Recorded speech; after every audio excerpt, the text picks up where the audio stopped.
What's up guys? We all want to save money, and in this video I'm going to cover 7 of the best ways to save money. And if you're new to the channel, hi, my name is Josh and I upload videos every week about all things related to your finances. So if you care about your money and you care about your financial future, go ahead and obliterate this like button and also click that red subscribe button until it turns gray, and that way you don't miss anything. And you can use these money saving tips to generate more cash into your savings. Now, the first way that you can save money that I'm going to cover in this video today is by budgeting. A budget is your roadmap to financial freedom. And the reason that I call it a roadmap is I always like to say, if you're going on a trip, you would want to know where you're going, why you're going, what you need to take, and what you will need to get by. So whenever it comes to your finances, why aren't we doing the same thing? The best way to jumpstart establishing your budget is to realize your spending habits, and you can do this by looking at bank statements and see where your money is actually going and start cutting out unnecessary spending. Now, a lot of times I know that people, they get very scared, they get afraid whenever we use the word budget. But a budget, Joel and Christy from the Long Run with Joel and Christy, they say that a budget is not telling yourself no, it's just giving you permission to say yes. Because whenever you start finding more money in your budget, therefore you have more money at your discretion to spend on the things that you really want to spend your money on. And by doing a budget, you can clearly see where your money is going. The second way that I'm going to cover here in this video today that you can save money by putting more money in your pocket, and you can do that by eliminating your debt. Now, if you're trying to save money through budgeting, but you're still carrying a large debt burden, it's time for you to start knocking out some debt. Paying off debt can free up so much money that's tied up in other areas. Let's just say that you're paying $90 a month on a credit card bill, another $450 a month on a car loan, and another $150 a month on a personal loan. Now, if you decide to knock out just these 3 debts, you have now freed up $690 a month right there. And it's hard to get ahead when you have your hands tied, because you got to think that $690 that you're knocking out every single month, that's going to be nearly $8,280 a year. Now think about this. What can you do? What can you save for that's over $8,000? I'm pretty sure a lot of things can come to mind right now. And you can do this by looking for different side hustles, which I will leave some videos down below on some of the side hustles that you can do, consolidating your debt into one payment with a lower or a 0% interest rate. There's many ways out there to make this happen.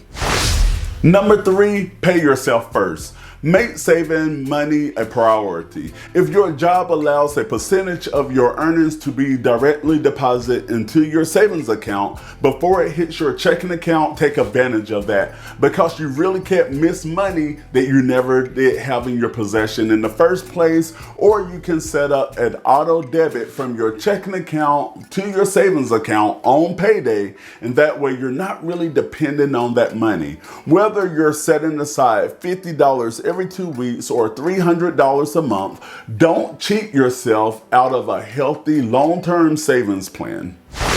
Number 4, unsubscribe to all of those emails and text messages. Avoiding the temptation by unsubscribing from marketing emails and text messages, especially if it's from a store that you typically would spend most of your money. By law, each marketing email is required to have one of those little unsubscribe links. Sometimes it's like they put them in 2-point font so you can't see them, but trust me, they're there. So if you unsubscribe at the bottom of those emails, or you can go back and just text stop, you will stop getting all of these tempting emails. And a lot of times you say, I'm not going to get it anyway, but then you find yourself browsing through the stuff. Then you say, oh, they're having a sale, let me just go check it out. Don't put yourself in a position where you're going to kick yourself later because you went over there just to do window shopping, but we all already know how that turns out. Another way that you can save money and put money into your pocket is applying the 24-hour rule. You should avoid purchasing expensive or unnecessary items on impulse. For any non-essential item, typically I will wait more than 24 hours before making that purchase, because the worst feeling that you want is buyer's remorse. It's perfect to do this online because now you can put those items into your shopping cart, sleep on it, pray about it, think about it, see though if you really need it, if you really want it, or if it's just something that's in the moment.